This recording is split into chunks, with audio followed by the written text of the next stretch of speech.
வணக்கம் மக்களே! ஏபிஎல் அரசுலேருந்து ஆனந்தன். இன்னைக்கு என்ன டாபிக் பார்க்க போறோம்னா, சார் எனக்கு ஃபண்டமெண்டலும் புரிய மாட்டேங்குது, டெக்னிக்கலும் புரிய மாட்டேங்குது. ஆனா நான் இன்வெஸ்ட் பண்ண விரும்புறேன். ஆனா இது எதுவுமே தெரியாம நான் எப்படி இன்வெஸ்ட் பண்ணலாம்? இன்னும் நிஜமாவே அப்படி இன்வெஸ்ட் பண்ணி நல்லா சம்பாதிக்கலாம். எப்படின்னு பார்க்கலாம். இத கேட்டோனே முதல்ல உங்களுக்கு ஒரு ஆச்சரியமா இருக்கும்.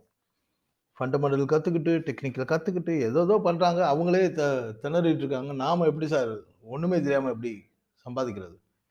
அப்படின்னு உங்களுக்கு ஒரு சந்தேகம் வரலாம். ரைட். அத போக்குறதுக்கு தான் இப்ப இந்த வீடியோ.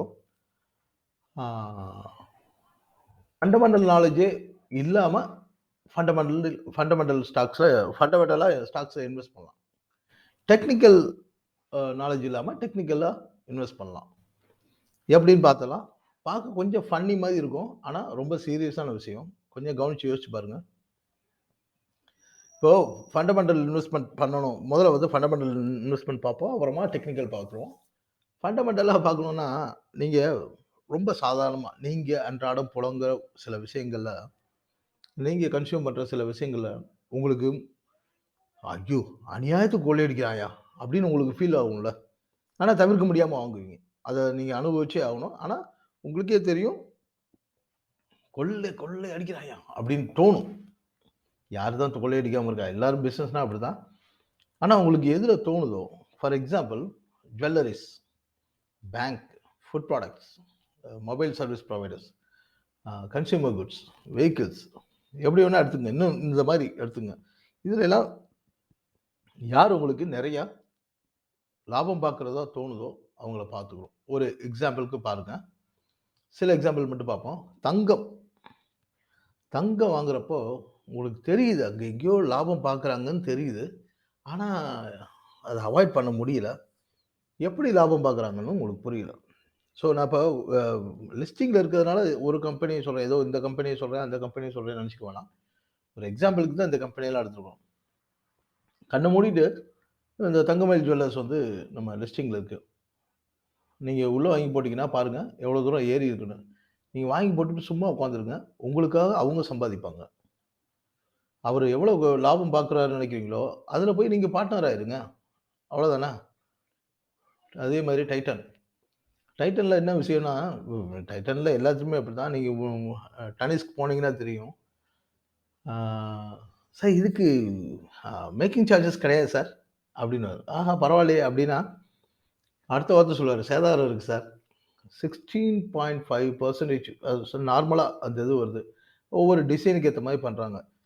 சேதாரம் இல்லைன்னு சொல்ற சில ப்ராடக்ட்ஸ் பார்த்தீங்கன்னா, ஆ செய்கூலின்னு சொல்லி இதில இந்த டிசைன மேக் பண்றதுக்கு ரொம்ப சிரமமாச்சு. அதனால இதுக்கு காஸ்ட் ஜாஸ்தி அப்படின்னா, அதுக்கு ஒரு 10, 15%, 20% தனியா சார்ஜ் பண்ணிருவாங்க. இந்த லாபம்லாம் உங்களுக்கு வேணும்னா, நீங்க அவங்கட்ட இன்வெஸ்ட் பண்ணிட்டு பேசாம உட்காந்துருங்க. அவங்க சம்பாதிக்கிறது உங்களுக்கு ஷேரா குடுப்பாங்க.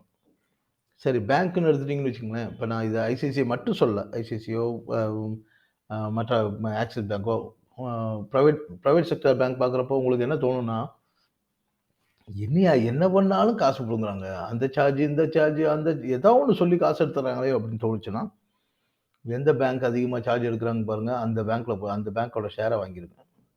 வாங்குனீங்கன்னா எப்படி இருந்தாலும் உங்களுக்கு நல்ல ரிட்டர்ன் இருக்கு. சரி அதே மாரி இந்த ஃபுட் ப்ராடக்ட் என்ன சார் பீஸா, ஃப்ரைட் சிக்கன்னு போட்டு பாடா படுத்துறாங்க. ஆனா நம்ம அவாய்ட் பண்ண முடியல. அது ஒரு ஃபேண்டஸியாவோ, இல்ல டேஸ்ட்டுக்காகவோ போய் வாங்குறோம். அந்த மாரி ஃபுட் இப்போ ஜூப்ளியன் ஃபுட் எடுத்துட்டீங்கன்னா, டோமினோஸ் உங்களுக்கு தெரியும். டோமினோஸ் பீஸா அ அவங்களோடது. ஸோ அந்த மாரி கம்பெனியெல்லாம் நான் அ கன்டினியூஸா வளர்ந்துட்டு தான் போப்போது. நல்லா சம்பாதிக்கிறாங்க அப்படின்னு தெரிஞ்சுச்சுன்னா, ஜூப்ளியன் ஃபுட் வாங்குங்க. அது மெதுவா போயிட்டே இருக்கும். அப்பப்ப கரெக்ஷன் வரும். வரட்டும். 10 வருஷம், 20 வருஷம் நீங்க ஹோல்ட் பண்ணி வச்சுட்டீங்கன்னா, பெரிய ரிட்டர்ன் இருக்கும். அதே மாரி இப்ப இது கன்சியூமர் ப்ராடக்ட்ஸா நெறைய இருக்கு. இருந்தாலும் டிடிகே சொல்றோம். சார் ஸ்டவ் புதுசு புதுசா வருது. குக்கர் புதுசு புதுசா வருது. அது வருது, இது வருது. எப்படியும் பெண்கள் விடமாட்டோம். தேடி தேடி போய் வாங்கிருவோம். அப்பப்போ அப்டேட் பண்ணிக்கிறோம் நம்மள. அந்த மாதிரி ஸ்டாக்ஸ் எல்லாம் பார்த்தீங்கன்னா, நீங்க வாங்கி ஹோல்ட் பண்ணலாம். சத்தமே இல்லாம மேல போயிடும். முக்கியமா எஃப்எம்சிஜி சார். சோப்பு, சீப்பு, பவுடரு ஆ அது இது நம்ம வீட்ல இருக்கக்கூடிய அத்தன பொருளும், நாம் மனுஷன் இருக்கிற வரைக்கும் அதெல்லாம் யூஸ் பண்ண போறோம். நமக்கே தெரியுது. ஒரே ஷாம்பு தான். வேற வேற ஃப்ளேவர், வேற வேற கலர மாத்தி, ஆ வேற வேற பேர்ல சாஷேல போட்டு உங்க கையில குடுத்துடுறாங்க. ஆனா எல்லாமே அ ஒரே ஆளு தான் மேனேஜ் பண்றாங்க. ஸோ இந்த மாரி விஷயங்கள பார்க்குறப்போ, HULஓ, ஐடிசியோ, மேரிக்கோவோ, அ டாபரோ அ தாராளமா உள்ள போட்டு நீங்க உங்க பணத்த பெருக்கிடலாம். மேட்ரு என்னன்னா, அவங்க நல்ல லாபம் சம்பாதிக்கிறாங்களா? ரைட். அந்த பொருள் வாங்குறீங்களோ இல்லையோ, அந்த ஷேர வாங்கிருங்க. நல்ல லாபம் சம்பாதிக்க போறாங்க. அதுல உங்களுக்கு ஈக்குவல் ஷேரிங் வரப்போகுது. நீங்க எவ்வளோ ஈக்விட்டி வச்சிருக்கீங்களோ, அதுக்கேத்த மாரி வரப்போகுது. சரி இதெல்லாம் ஒரு பக்கம் இருக்கட்டும் சார். டெக்னிக்கலா என்ன பண்ணலாம்? அப்டின்னா, டெக்னிக்கலா ஒரு செக்டார் கரெக்ஷன்ல இருக்கும். இன்னொரு செக்டார் நல்ல பூம்ல இருக்கும். எந்த செக்டார வாங்குறது? எப்போ வாங்குறது? எதுவுமே நமக்கு தெரியாது. ஆனா நிஃப்டி பாருங்க கடந்த 20 வருஷத்துல 18 மடங்கு ஏறி இருக்கு சார். 18 மடங்கு. நீங்க 2002ல வந்து ரூ. 1,00,000 போட்டிருந்தீங்கன்னா, இப்போ ரூ. 18,00,000 இருக்கு. வேற எதுல இந்த ரிட்டர்ன் இருக்கு? ஒரு ரிஸ்க்குமே இல்ல. எது? அது இல்ல. அதாவது அ ஃபியூச்சர்ஸ்ல நீங்க வாங்குனா தான் நிஃப்டி வாங்க முடியும்லாம் இல்ல. நிஃப்டிய வந்து ஃபியூச்சர்ல தான் வாங்கணும்னு அவசியம் இல்ல. எனக்கு ஃபியூச்சர்லாம் ட்ரேட் பண்ண தெரியாதுன்னு. ஈக்விட்டில இருக்கு. Equity in the sense Nifty fifty கேள்விப்பட்டிருப்பீங்க. Benchmark exchange traded system. ஆ எக்ஸ்சேஞ்ச் ட்ரேட் ஃபண்டுன்னு சொல்லுவோம். இடிஎஃப்னு சொல்லுவோம். அதே தான் நிஃப்டி பீஸ். இந்த 20 வருஷத்துல அ இது 22 மடங்கு ஏறியிருக்கு. நிஃப்டியோட பெஞ்ச்மார்க் வச்சு அப்படியே மேல போயிட்டுருக்கும்.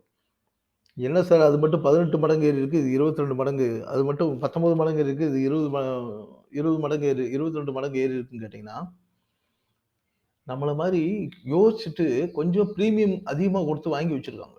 வேற ஒண்ணும் இல்ல. ஸோ ஓரளவுக்கு ஒரு சின்னதா அட்வான்ஸா இருக்கு. அவ்வளோதானே தவிர, நிஃப்டி எப்படி மூவ் ஆகுதோ அப்படியே தான் இது மூவ் ஆகப்போகுது. நிஃப்டி ஃபியூச்சர்ல என்னால வந்து ரூ. 1,00,000 குடுத்து வாங்குறத விட, அந்த ஃப்ளக்சுவேஷன் என்னால தாங்க முடியாது அப்படின்னு நெனைக்கிறவங்க, ஈக்விட்டில 1 ஷேரோ, 2 ஷேரோ ஒரு ஷேர் வாங்குனீங்கன்னா ரூ. 180 ரூ. 186 நேத்து குளோஸ். ரூ. 186 வச்சிருந்தீங்கன்னா, ஒரு ஷேர் வாங்கி போடலாம் சார்.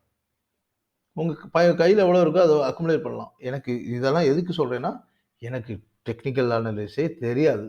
இல்ல தெரிஞ்சுக்க நேரம் இல்ல. ஃபண்டமெண்டல் அனலைஸ் புரியல. இல்ல அத சொல்லிக் குடுக்க சரியான ஆள் இல்ல. வாட்டெவர் ஏதோ ஒண்ணு நெனச்சுக்கிறீங்க. ஆனா இன்வெஸ்ட் பண்ண யோசிக்கிறீங்க.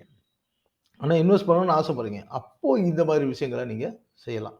இல்ல சார் நான் நல்லாவே டெக்னிக்கலா கத்துக்கிட்டு ட்ரேட் பண்ணணும் அப்படின்னு நினைச்சீங்கன்னா, வாங்க நாம இருக்கோம். Able arrows. ஒவ்வொரு வாரமும் அ மோஸ்ட்லி எல்லா வாரமும் இருக்கும். சில வாரங்கள் இருக்காது. அ சாட்டர்டே மொத்தம் 8 மணி நேரம் ஆன்லைன் கோர்ஸ்ங்க. சாட்டர்டே வந்து காலையில 10 டூ 12, 4 டூ 6 சாயங்காலம். சண்டேயும் அதே மாரி 10 டூ 12 சாயங்காலம் 4 டூ 6 இருக்கு.